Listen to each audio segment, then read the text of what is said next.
Today I'm with Kathy. Kathy, how old are you? I'm 25 years.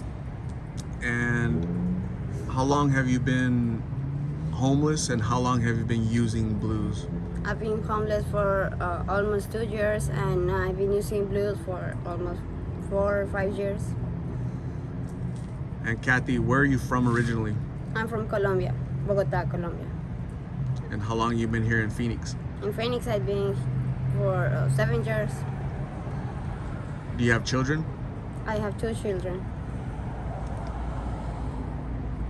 So you started using blues when you got here to the United States? Yeah, when I got here, and then when I got my children, 1 year after I have my 2 children, I started using blues. And how did you get started with blues? How did you get introduced to them? For a friend of my boyfriend, he just bring a pill and he said that I knew at first like tumba elefantes, like it's for because the pill has something for people like shot animals to like Tranquilize animals. That's what yeah. you're So saying? that's how I know the pill. So I get like curious about is that strong, and then I know it's stronger. So they told you that it contained Something. Yeah. something that is used to like an animal tranquilizer. Yeah. You got curious and you wanted to try it. Yeah. And here you are. Yeah. The first time, the first smoke, from then I started using. I haven't stopped. Have you tried any type of treatment since then? Yes, I have. Like right now, I just have 1 week that I started using again. I was in a treatment, and just because I was in a waiting list, I started using again. I couldn't wait to get in a rehab, and I started using again. You were recently in treatment. You got out because you're waiting to go to further treatment, but you kind of relapsed basically. Exactly. What triggered you to relapse? What happened? What caused you to go back? Get back to the streets because I came out from a detox, and I was going to the rehab that is in a like it's a house of living. So I get in an interview. They got all my information. They were going to see if I qualify to get in the rehab, and I have to come back again to see if they accept me. But then when I came out from there, I came back to the streets, and that's why it was easy for me to start using again. Did DCS or Child Protective Services, they took away your kids because of blues? Yes, they take away my kids because there is what paraphernalia around my kids. So I went to jail, and they went with DCS. Right now they are with another family. They are good. I can see them, I can talk to them, but I need to get them back and be clean. That is, it's hard with the blues to stay clean, but it's possible. So there is hope for you one day that you can be reunited with your kids? Yes, it is. Because I want to be clean. If I didn't want to be clean, if I want to stay here doing blues and doing what I was doing, maybe there was no help. But there is help because I want to be clean. The father of my kids, he used drugs too, and we are doing the same. We're trying to find another place like we can go together and get treatment. So there is help. I'm gonna get my kids back. Kathy, do you miss your children? A lot. There is no day that I don't think about it. Every day I think about it, and I pray just for them to be good and be safe and healthy. How old are your kids? 4 and 5.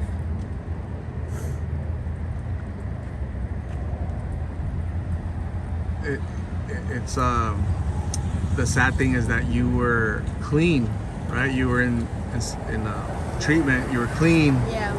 and the addiction is so strong that you relapsed recently, right? How long were you clean for? for almost 3 weeks. 3 weeks. So at least now you know what it takes, though, right? Yeah. Because I think you really do love your kids a lot, but that addiction, right? That need is there. Yeah, the addiction is so strong. Like at the beginning, I thought that I just needed because my body asks for them when I feel sick. But then when my body didn't ask for them, my mind was all the time. So I want to smoke. I want to smoke. Like it's something that is strong that is something like for me like incredible. You know, because I have never been through that something that hard about drugs. I've been doing drugs from my 14, and I can quit, I can do it, I can come back, but with this drug is something different. For me, it's the devil. That's what it is, the blues, the devil. Where do you think you'll be in 3 months? I wish I could be in a house that is for people that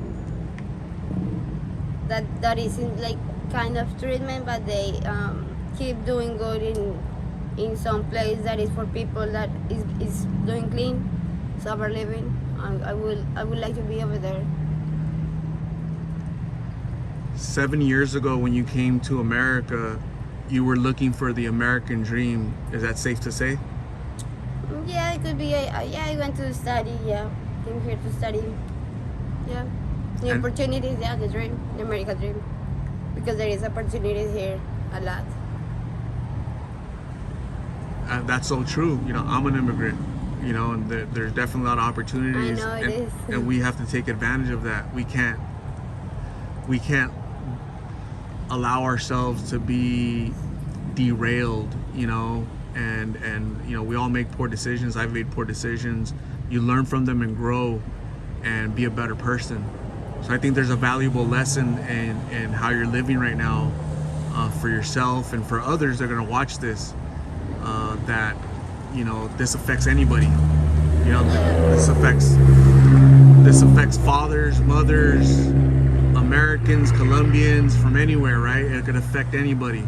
Yeah, like right now I'm here and my family is in Colombia and my mom is the one like is suffering more because of me. So I know it's like this affects everybody around me, and it's sad because sometimes I know that affected like they are. What steps do you need to take in order to get clean, be reunited with your children, you know, stop hurting your mom, your family? What do you need to do? I just need to make another decision like I did when I get over there to get treatment. It was a decision, my decision, to start to start getting clean. Just to start from that, and then everything is gonna come as soon as I stay strong.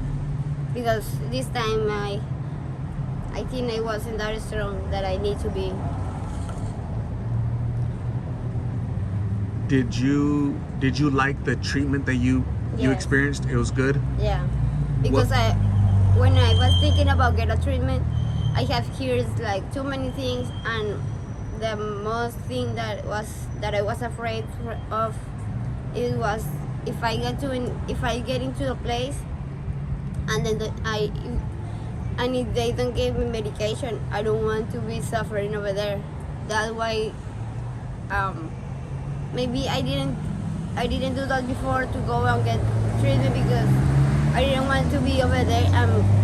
I'm feeling sick in a place that they're gonna help you and you don't get the medication that you need. So in this place I get it, so I like it. So you were scared of withdrawals, but they helped you with the withdrawals. Yeah. And what's the name of that clinic that you went to? Aurora. Aurora Behavioral Health.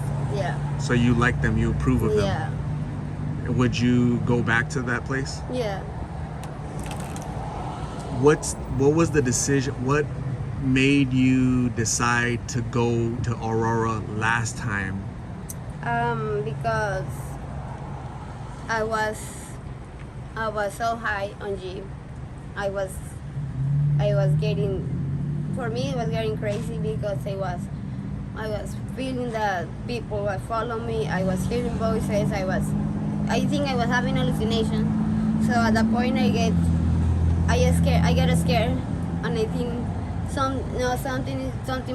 something really bad is happening to me, and it's because of G. So, and the blues too, because when you mix those things, those kind of things happen. So that's why I end up over there. Are you close to going back to Aurora or not yet? Not yet. I'm looking for another place because I just came out from there, so I don't know if they accept me that Quickly? that quickly. Yeah. Got it. So, as I mentioned before, the intention of this channel is prevention through awareness. You know, there's a lot of young people. What's the youngest person you've seen out here? At 15 years, a boy. 15. So by you sharing your story, you're going to be helping parents, and you're going to be helping youngsters to stay away from this, right? Because again, it could affect anybody. You're young, 25, and so what other young mothers are out there, and they might be tempted. They might be tempted by their boyfriend, by their husband, by friends. Hey, try this, and curiosity can, kills a cat sometimes, right? So, Yeah. What advice would you give parents or young people about fentanyl or G or any of that stuff? Like, a good advice that I could give to the parents and notice is not exactly about exactly the fentanyl of the G or marijuana or everything, is maybe when you spend more time with your kids and you don't let them like have the free time to be knowing about other things that are bad things, for example drugs. Maybe just with that, we spend more time with them, they're gonna have curiosity about explore that drug because they're gonna be with you. So the more free time the kids or the young people have, the more chances to get involved in drugs or in bad things, is what I think, what I experience. So I talk about my experience. The more free time that you have when you're young, the more chance to get involved in drugs or in pandillas or something bad. Yeah, it's great advice. So, Kathy, thank you very much for opening up and sharing your story. I think it'll have an impact on somebody out there, and it's going to help them. So you should be proud of yourself. Your mom should be proud of you. Your kids should be proud of you having the courage to open up and try to help the community, okay? Yeah. I really wish and hope and pray that very soon you go back to a treatment, get well, and are reunited with your children, and you really do start living the American dream, right? Because it's a beautiful opportunity that you and I have been given, and sometimes poor decisions we make kind of derails that, but there's still hope for you. So don't get down on yourself. Don't beat yourself up. Okay, I believe you're a good person. I believe you love your children, but right now you're stuck. Yeah, that's right? what it is. So thank you very much. We'll talk soon, okay? Yes, thank you.